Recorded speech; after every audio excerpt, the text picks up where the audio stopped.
శారదాదేవి విశాఖపురవాసిని త్వామహం ప్రార్థయే నిత్యం విద్యాం శ్రియం చ దేహి. గత 4 ఏళ్ల నుంచి మేము ప్రెస్ మీట్ పెట్టలేదు. ఇదే మొదటిసారి.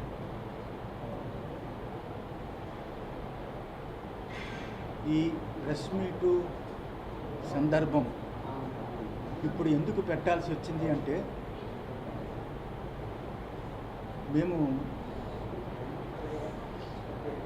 ఆదిశంకరాచార్యుల వారి యొక్క భాష్యాన్ని మాండూక్యోపనిషత్తు, తైత్రీయోపనిషత్తు, చాందోగ్యోపనిషత్తు తెలుగులో అనువాదం చేసి పుస్తకాలు ప్రింట్ చేసి ఇప్పుడు బ్రహ్మసూత్రాలు తెలుగులో అనువాదం చేస్తూ అది పూర్తయిన సందర్భంలో మధ్యలో ఒక్కసారి సింహాచలం దేవస్థానం క్రిందటి సంవత్సరం ఏదైతే ఉందో చందనోత్సవం, అప్పుడు జరిగిన ఘోరాతి ఘోరాన్ని అంతటి కూడా నేను అప్పుడు ప్రెస్లో మాట్లాడ్డాను. ఆ తర్వాత పీఠంలో ప్రెస్ మీట్ పెట్టి ఇది మాట్లాడాను. ఎందుకు అంటే రాష్ట్రంలో ప్రభుత్వం మారింది. అమ్మవారి యొక్క కృపచేత భారతదేశానికి దశానిర్దేశం చేసిన బీజేపీ మూడవసారి అత్యద్భుతంగా గెలుపొంది కాశీ, అయోధ్య, అలాగే ఉజ్జయిని అనేక క్షేత్రాల్ని, అలాగే ఉత్తరాది అంతా గొప్ప రోడ్లు, కేదారు, బద్రీ, గంగోత్రి ప్రాంతాల్లో భక్తులు బాగా ప్రశాంతంగా వెళ్ళేటట్టు వెడల్పమైన రోడ్లు ఏర్పాట్లు చేసిన మోడీ మూడవసారి నిన్న రాత్రి ప్రమాణ స్వీకారం చేయడం మాకు చాలా ఆనందం వేసింది. ఆ రకంగానే మోడీ గారు ప్రమాణ స్వీకారం తరువాత ఈ రాష్ట్రంలో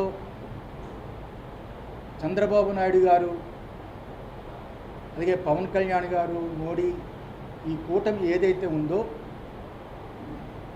ఆ కూటమి ప్రమాణ స్వీకారం ముందుగా ఈ ప్రెస్ మీట్ పెట్టాలి అనే ఉద్దేశం చేత మేము ఏర్పాటు చేశాము. మాకు ఆనందకర విషయం ఏమిటంటే, నిన్న క్యాబినెట్లో నేను పుట్టేది శ్రీకాకుళం జిల్లా, శ్రీకాకుళం ప్రాంతం. మాకు ఎర్రన్నాయుడికి చాలా సంబంధాలు ఉండేవి. ఆయన ఇంటికి చాలాసార్లు వెళ్ళాము. ఆయన కూతురు పెళ్ళికి కూడా రాజమండ్రిలో జరిగితే మేము వెళ్ళాము. వారికి మేమంటే అపారమైన ప్రాణం. మొదటిసారి ఎంపీగా అబ్బాయి గెలిచిన తర్వాత, గెలవక ముందు అరసవెల్లిలో ఆయన ఆశీర్వదించడం కూడా జరిగింది రామ్మోహన్ నాయుడిని. అలాంటి చిన్న కుర్రాడు ఈరోజు మన ఆంధ్ర రాష్ట్రం తరపున, ముఖ్యంగా శ్రీకాకుళం జిల్లా, మేము పుట్టిన జిల్లాలో ఆయన ఉండి, ఆయన పుట్టి, ఆయన క్యాబినెట్ ర్యాంకు భారతదేశానికే ఒక మంత్రి అవడం మాకు చాలా ఆనందకరమైన విషయం. అంత గొప్ప అదృష్టాన్ని పొందాడు అంటే రామ్మోహన్ నాయుడు, చంద్రబాబు నాయుడే కారణం. చంద్రబాబు నాయుడు అతన్ని ప్రపోజ్ చేసి మంత్రిగా చేయడం చాలా ఆనందదాయకం. ఆ రకంగానే రేపు 12వ తారీఖు బహుశా 11:27 చంద్రబాబు నాయుడు ముఖ్యమంత్రిగా ప్రమాణ స్వీకారం. చాలా అత్యద్భుతమైన ముహూర్తము, సింహలగ్నము, చాలా బ్రహ్మాండమైన ముహూర్తము. ఆయన ఈ రాష్ట్రాన్ని, ముఖ్యంగా దేవాదాయ ధర్మాదాయ శాఖ, టీటీడీ, ఈ వ్యవస్థల్ని చాలా గొప్పగా పరిపాలించాలి. ఈ రాష్ట్ర ప్రజలకి, ఈ భక్తులకి చాలా భాగ్యమైన పరిపాలన అన్నట్టుగా చంద్రబాబు నాయుడు గారు, లోకేష్ గారు, అలాగే పవన్ వీళ్ళందరూ ప్రజలకి నచ్చేటట్టుగా పరిపాలించాలని మనస్ఫూర్తిగా ఆశీర్వదిస్తూ, చంద్రబాబు నాయుడు గారు చాలా కాలం రాజకీయాల్లో అనుభవజ్ఞుడు, 3 పర్యాయాలు ముఖ్యమంత్రిగా చేసిన వ్యక్తి, సెంట్రల్తో చాలా సంబంధాలు ఉన్నవారు, ఇప్పుడున్న ఈ క్లిష్ట పరిస్థితిలో ఉన్న ఆంధ్ర రాష్ట్రాన్ని రక్షించి ఆర్థికంగా చాలా గొప్పగా చేయగలరని భగవంతుడిని కోరుతున్నాము. ఆ రకంగానే అమరావతి రాజధాని ప్రకటించిన తరువాత అప్పుడు చంద్రబాబు నాయుడు గారు మేము కూడా విశాఖ శ్రీ శారదాపీఠం ద్వారా ఒక స్థలాన్ని కొన్నాము. ఆ రాజధానిలోనే చాలా గొప్పగా నిర్మాణం చేసి అక్కడ కూడా విశాఖ శ్రీ శారదాపీఠం, శ్రీశైలం, తిరుపతి, ఋషికేశు, కాశీ, అలాగే తిరువన్నామలై, ఇతర రాష్ట్రాల్లో చాలా చోట్ల ఉన్నట్లుగా, అలాగే మొన్న కోకాపేటలో హైదరాబాద్లో ప్రారంభించాము. అమ్మవారి గుడి అవుతున్నది. మేము కూడా మీ అందరికీ చెప్పాము ఒకసారి, ఇక నుంచి హైదరాబాద్లో మేము సెటిల్ అవుతాము, హైదరాబాద్ కోకాపేటలో ఉంటాము, పూర్తయిపోతుందని. అలా అన్ని చోట్ల కట్టినట్లు ఆ రోజుల్లోనే నిర్ణయించుకున్నాము. అమరావతిలో శ్రీ శారదాపీఠం నిర్మాణం చెయ్యాలని. అది కూడా మంచి ముహూర్తాలు ఉన్నప్పుడు ప్రారంభిస్తాము. ఈ రకంగా విశాఖ శ్రీ శారదాపీఠం ఏ ప్రభుత్వం వచ్చినా నిష్పక్షపాతంగా మా అమ్మవారు, రాజశ్యామల అమ్మవారు అనుగ్రహం పరిపూర్ణంగా ఉన్నట్టు ఆశీర్వదిస్తాము. అమ్మవారి అనుగ్రహాన్ని వాళ్ళు కలిగేటట్టు ప్రార్థిస్తాము. ఎప్పుడులాగే యజ్ఞాలు, హోమాలు చేస్తాము. ఇప్పుడు ఎందుకు చెప్పవలసి వచ్చిందంటే ప్రమాణ స్వీకారము ఎల్లుండి ఉంది కాబట్టి మేము కూడా ఋషికేశ్ చాతుర్మాస్యానికి వెళ్ళే సమయం ఆసన్నమైంది. మళ్ళా 3-4 నెలలు తిరిగి ఆంధ్ర రాము కాబట్టి ఏ రోజు వెళతామో ఇంకా నిర్ణయించలేదు. కాబట్టి ఈరోజు మంచి రోజు. ఈరోజు ఈ ప్రెస్ ద్వారా అందరికీ తెలియచేయాలని ఈ ప్రెస్ మీట్ ఏర్పాటు చేశాం.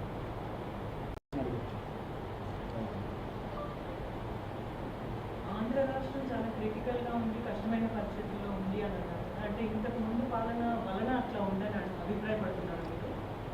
నేను ఏ రోజు కూడా నా జీవిత చరిత్ర 30 సంవత్సరాలు పీఠాధిపతిగా ఉండి ఈ రోజుకి 30 సంవత్సరాల్లో పరిపాలన విషయంలో నేను ఎప్పుడు మాట్లాడలేదు. ఎప్పుడు ఏ ప్రభుత్వంలో కూడా కలుగు చేసుకోలేదు. ఆ రోజుల్లో చంద్రబాబు నాయుడు గవర్నమెంట్ చూశాను, కొత్తగా వచ్చిన రోజుల్లో. తర్వాత రాజశేఖర రెడ్డి గవర్నమెంట్ చూశాను, కిరణ్ కుమార్ రెడ్డి, రోసయ్య, మళ్ళీ చంద్రబాబు, మళ్ళీ జగన్మోహన్ రెడ్డి. ఏ పరిపాలనలో కూడా నేను పరిపాలన విధానంలో ఎప్పుడు కూడా తలదూర్చలేదు. ఇది మీరు గుర్తుపెట్టుకోవాలి. నేను దేవాదాయ ధర్మాదాయ శాఖ, టీటీడీ వరకే పరిమితమై, ముఖ్యంగా ముహూర్తాలు నాకు అదృష్టమో దురదృష్టమో తెలియదు, కానీ తెలిసిన దాన్ని ఉన్నది ఉన్నట్టుగా డైరెక్ట్గా చెప్పడం అలవాటు. లౌక్యం పెట్టడం తెలియదు. ఎప్పుడు కూడా అలా తప్పులుంటే చెప్పడమే అలవాటు. ఉదాహరణకి శ్రీశైలం ఏదైతే ఉందో ఆ శ్రీశైలం కుంభాభిషేకం చెయ్యొద్దని చెప్పింది నేను, దక్షిణాయనంలో చేయకూడదు అని ఆపింది నేను జగన్మోహన్ రెడ్డి గవర్నమెంట్లో. ఆపితే కోర్టుని మేనేజ్ చేసి ఉత్తరాయణం వచ్చింది కదా చేశారు. మాఘమాసం పుత్రనాశహ అని ఉంది ఆగమంలో, శైవాగమంలో. మాఘమాసంలో శైవాగమంలో శ్రీశైలం కుంభాభిషేకం చేయకూడదని ఉంది. అది జగన్మోహన్ రెడ్డి గవర్నమెంట్లో దేవాదాయ శాఖ రాసి పంపించారు. ఇంకా చాలా ఉన్నాయి ఇందులో. రాజులకి పుత్రుడంటే రాష్ట్రమే కదా. ఈరోజు ఏం జరిగిందో మీరు చూశారు. సింహాచలంలో ఆ రోజు ఎలా మాట్లాడానో చందనోత్సవంలో మీరు చూశారు. అలాగే తిరుమల తిరుపతి దేవస్థానంలో జరిగిన వెంకటేశ్వర స్వామి నిత్యం వందలాది సంవత్సరాలు, వేలాది సంవత్సరాలు జరిగే అన్నప్రసాదాన్ని తృణధాన్యంతో మార్చినప్పుడు కూడా నేను విభేదించాను, లెటర్ రాశాను. అందువల్ల ఈ స్వరూపానంద ఏ గవర్నమెంట్ వచ్చినా, ఎవరు మా దగ్గరికి వస్తున్నా మేము ఉన్నది ఉన్నట్టుగా మాట్లాడతాం. దూరమైనా పర్వాలేదు, మేము గవర్నమెంట్ల దగ్గర బతికే పీఠం కాదు ఇది. ఉన్నది ఉన్నట్టుగా మాట్లాడటమే, సంపాదించుకోవాలి, దాచుకోవాలి అనుకునే పీఠం కాదు ఇది. ఇది ఏబిఎన్ రాధాకృష్ణ గారికి నాతో చాలా అనుబంధం ఉంది. నేను ఏ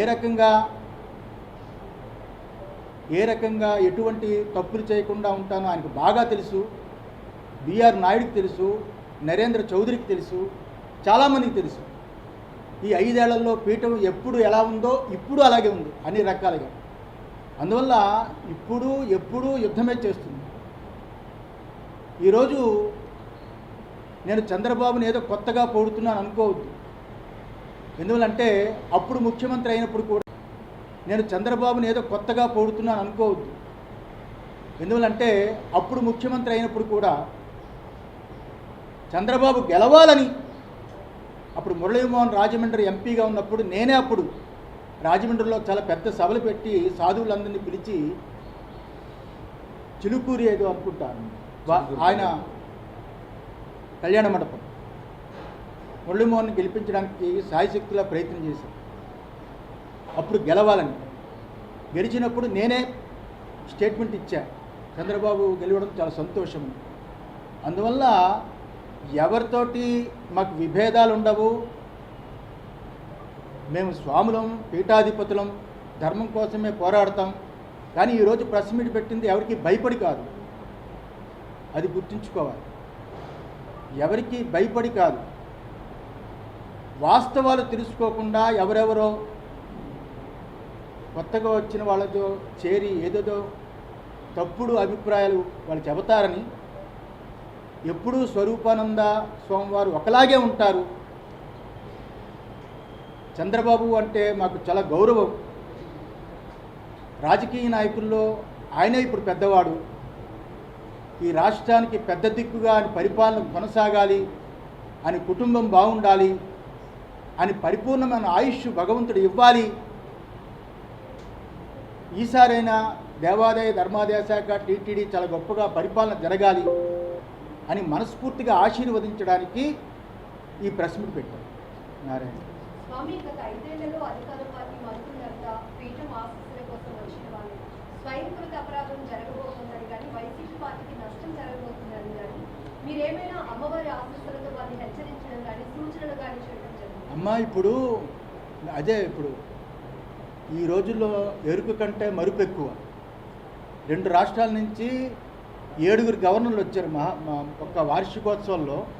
Haryana governor, Punjab governor, Telangana governor, ఇక్కడ గవర్నర్లు వచ్చారు. హర్యానా ముఖ్యమంత్రి వచ్చాడు, కేసీఆర్ ముఖ్యమంత్రి వచ్చాడు, ఎంతోమంది ఇక్కడికి వచ్చారు. అలాగే కేంద్ర మంత్రులు వచ్చారు, ఎంతోమంది వచ్చారు. వైసీపీ మినిస్టర్లు, ఎమ్మెల్యేలే రాలేదు. వచ్చినప్పుడల్లా నేను చెప్పాల్సింది ఎప్పుడు కూడా నెగిటివే చెప్తాను. ఎప్పుడు పాజిటివ్ పోగొట్టడం అనేది ఆ లాలస విశాఖ శారదాపీఠానికి లేదు. ఇది ఎవరిని ఆశించదు, ఈ చెయ్యి ఎవరిని ఆర్జించదు.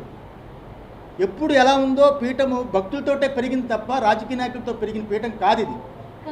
ధర్మం కోసం నిలబడాలి అని, ఇది ఒక ఆధ్యాత్మిక పీఠం. నేను పీఠాధిపతిగా కూర్చున్నాను కాబట్టి ధర్మం కోసం చెప్పాలి, నాకు ధర్మం కాబట్టి చెబుతున్నాను. కానీ నేను మామూలు స్వామిగా ఉంటే ఇవన్నీ మాట్లాడేవాడిని కాదు.